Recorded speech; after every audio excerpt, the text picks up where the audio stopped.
is I need everybody to help me count. This is going to help me. So, here we go. Wow. 1, 2. What are we counting?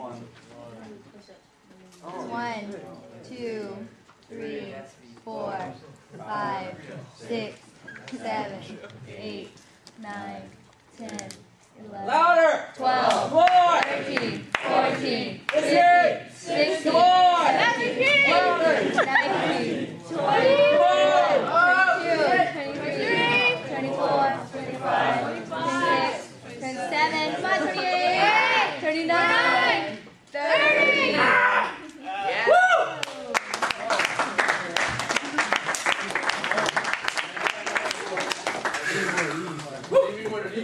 Okay, so I'm going to hand out these. Here we go. Everybody gets a folder. One for you.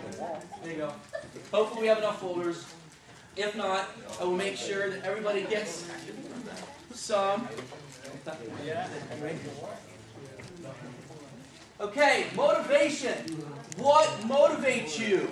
It's a huge life theme. Some people go through their whole lives and just never find anything that really motivates them. Don't do that. The idea of motivation or the psychology of achievement, or what inspires you to, what actually motivates you to do something great, really separates you from a lot of people and have that drive inside of you. You guys can actually. But inside here is an invitation to raw games. What we're trying to do is fuse excellent food, excellent nutrition, with sports, triathlon, surf competition, strong man, strong woman, and a fantastic adventure race. We got this thing where we're throwing coconuts and we're flipping tires and we're lifting sandbags.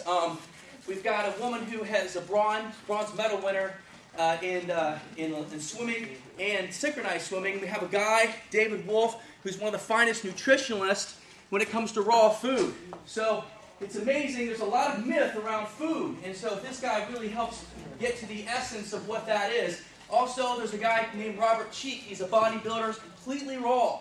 So there's 3 people here that we're really spotlighting for the raw games. Now, there's all these different athletes. There's tons of rock stars. We're flying all these beautiful rock stars that are high conscious from some California to really put on a fantastic show.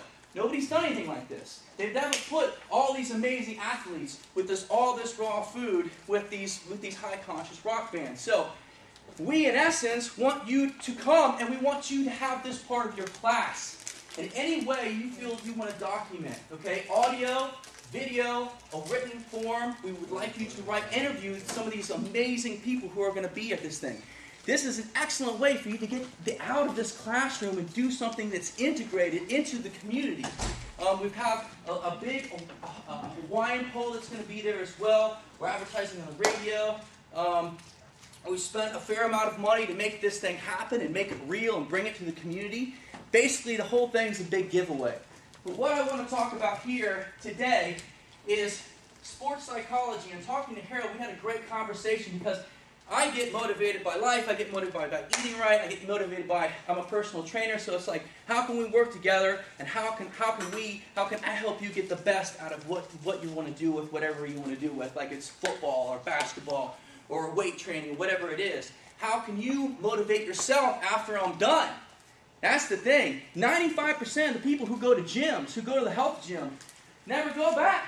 They sign the piece of paper, and then they figure that's it. That's it. I just signed a piece of paper. I'm healthy now. No, man, you gotta go. You gotta go to the gym over and over and over again. And what motivates you to do that? What is it? Oh man, I should be party with my friends right now, or man, I gotta do this, or I gotta do that. But the only way you're gonna become a better surfer, you're gonna become a better athlete, you're gonna become a better, a thinker. Is persistence, fortitude, repetition.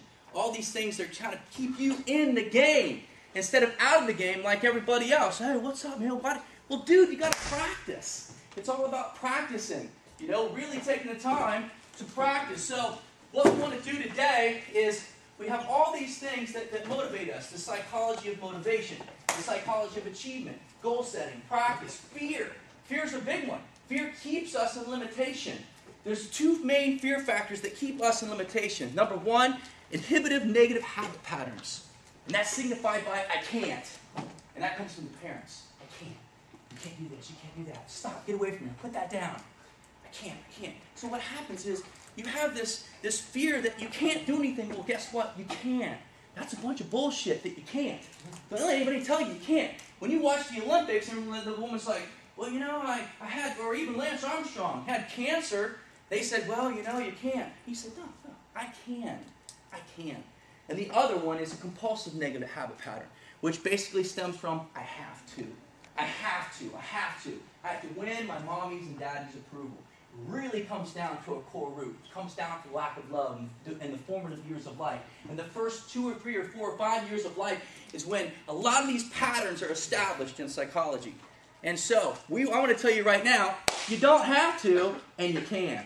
Those are the two things that keep people in limitation. And if you understand that, then you don't get trapped by it. There's no fear of it. You have nothing but just possibility in front of you. And that's what I want you to go away with today. Understanding that we want you to come to these games. We want you to participate in what's happening because this thing's never been done before. No one's ever thrown, hey, you know what's bullshit is I watch the Olympics, and I'm watching, and I see this professional athlete, he's running, he's all buffed out, and the girl, she's all buffed out. And then the guy pulls up a Big Mac, and he bites into it. I'm like, wait a second, you're trying to tell me these athletes are eating McDonald's food? There's no way athletes are eating McDonald's food. It's not happening. It's not even food, number one. It's just not food. I mean, don't think that it's food. Don't think that those are chicken, that there's chicken in the McNuggets. Anyway, so we got a long way to go. But I'm just saying that we have people who are basically some of the top nutritionalists and talk about raw food. You don't have to be 100% raw to compete in our games. We have people who are called primal raw, which is raw meat. It's real interesting. Real interesting. But we have a combination. We want you to come and to use this as part of your class and interview these people.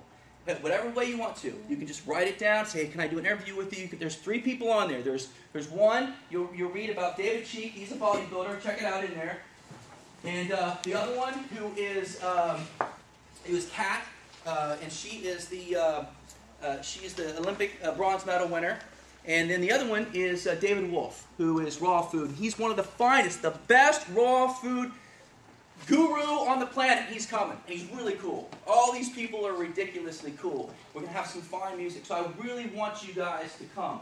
Now, what I would like to do is, I guess I'd like to ask, maybe I'd like to ask you guys, what's your favorite sport? What motivates you to do that sport?